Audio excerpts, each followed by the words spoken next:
Yes, hello everyone. This is CA Sunil Sharma from the Audit Academy. And the Audit Academy is managed by Pragnesh sir as well because Pragnesh sir is a teacher who teaches audit very well.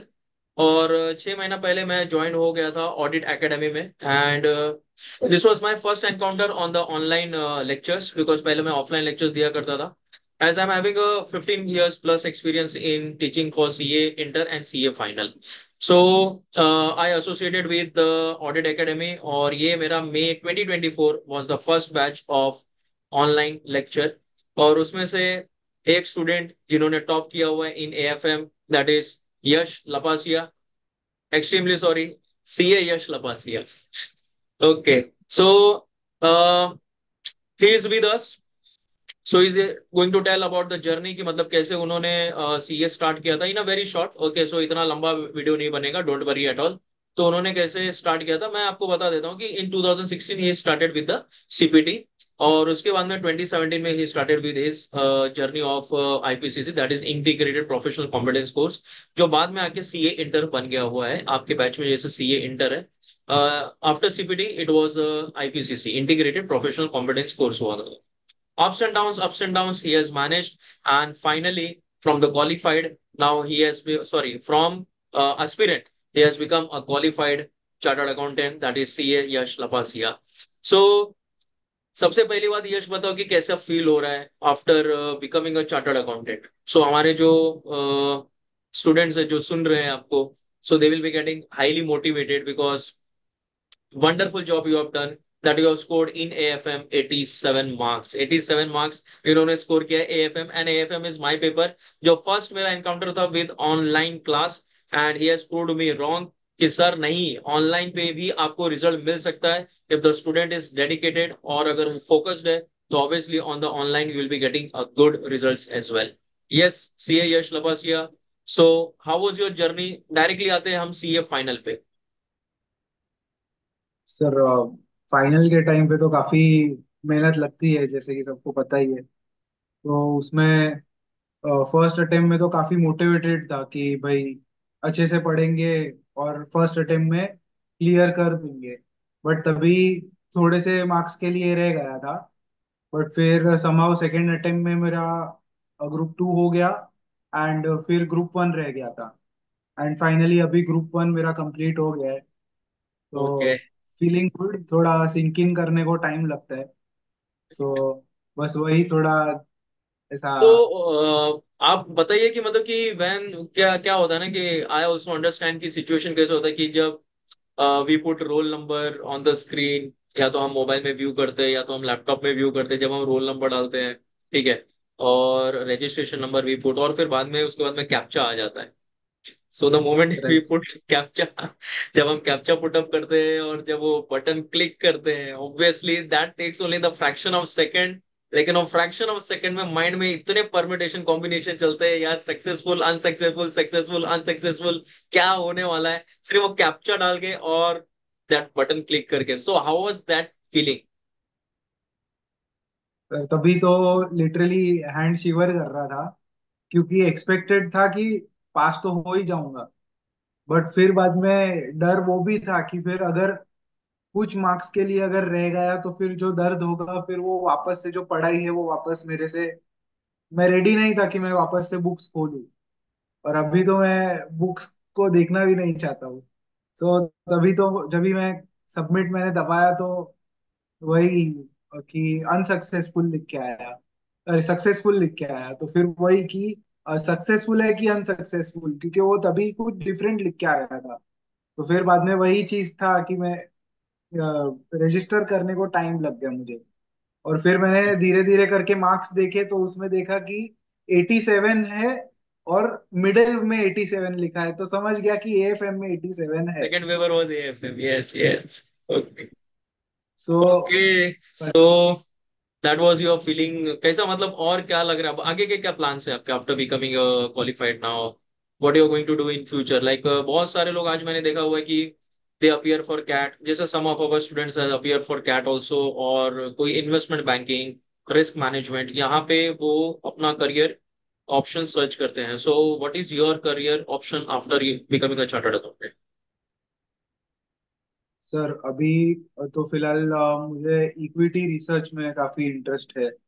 So okay. I want to gain experience in it. So वैसा ही कोई अ, अभी job apply करूंगा जहाँ पे मुझे markets का and equity research का मौका मिले, उसमें एक्सपीरियंस गेन करने का, सीखने का मौका मिले। So that is what I am going to pursue. Fantastic, that is a good fit, means the sky is the limit, that depends एक आपके एबिलिटी के ऊपर डिपेंड होता है कि मतलब कि how you are taking that equity investment and equity research.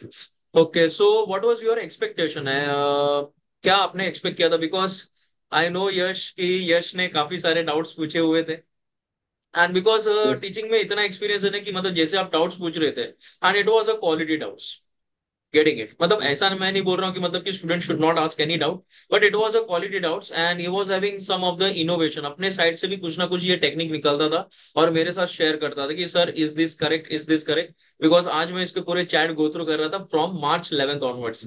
Yes, आपको याद होगा कि नहीं मुझे पता नहीं।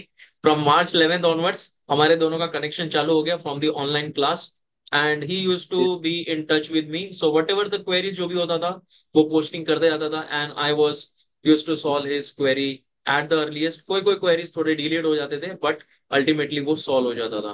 सो क्या आपने 87 एक्सपेक्ट किया था? What you have expected? Because जिस दिन आपका एग्जाम हुआ था of AFM, I think so, मैंने आपको कॉल किया था and I was asking you कि यश क्या लग रहा है?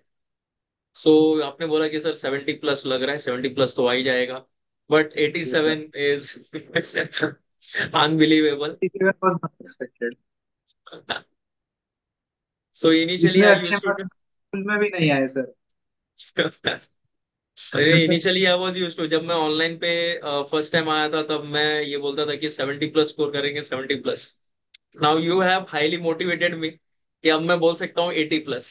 Yes because sir. I have the live example, mean मैंने जिसको लेक्चर दिया हुआ है और वो 80 प्लस लेके आया हुआ है यार, अब और क्या चाहिए?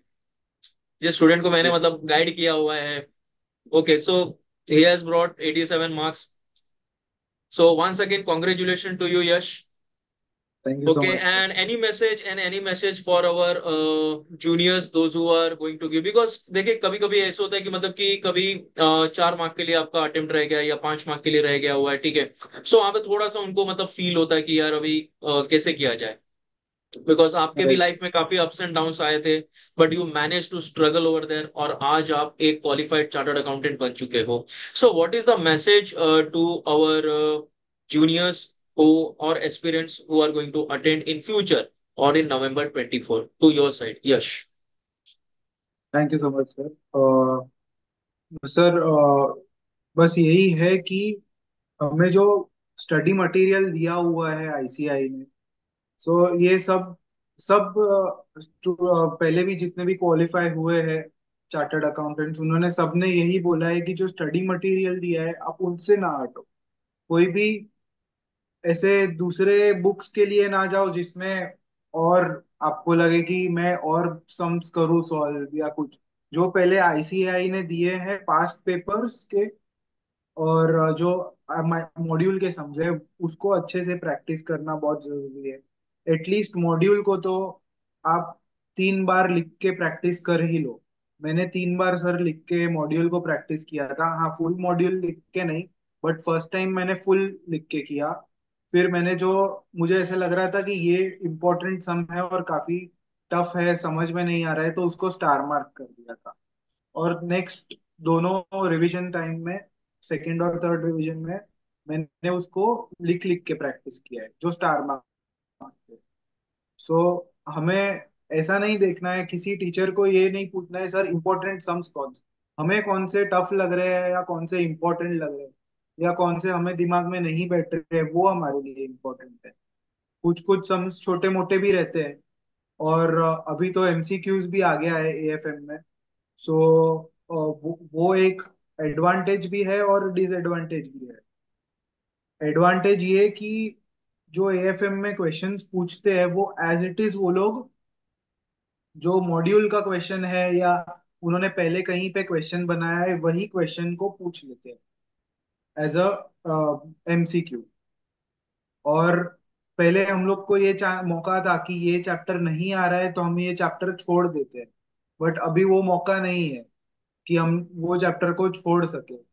सो बने तो पूरे हर एक चैप्टर को अच्छे से करना जरूरी है। और एमसीक्यू के लिए अलग से कोई प्रैक्टिस करने की जरूरत नहीं है, जो सम्स है उसी को अच्छे से करो। एग्जैक्टली और थ्योरी एग्जैक्टली। पार्ट है। Okay okay.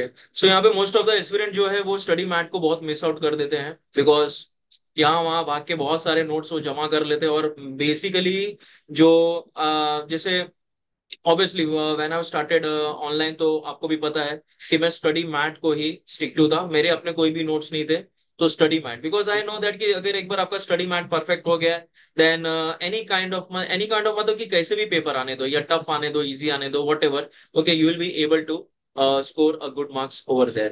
Okay, so this was a short interview with my student CA Yash Lapasia, and I am very very happy. Okay, all the best आगे फ्यूचर के लिए CA Yash Lapasiya, and I am guaranteed that you are going to do a very well in the future. So thank you so. मिलते हैं फिर। Okay. So yes sir. So the message to the November 2024 is that कि never lose the hope. ठीक है, क्योंकि कुछ calls मेरे पास आए थे कि सर अभी क्या करना है, बिकॉज 5 मार्क के लिए रह गया है, 7 मार्क के लिए रह गया है।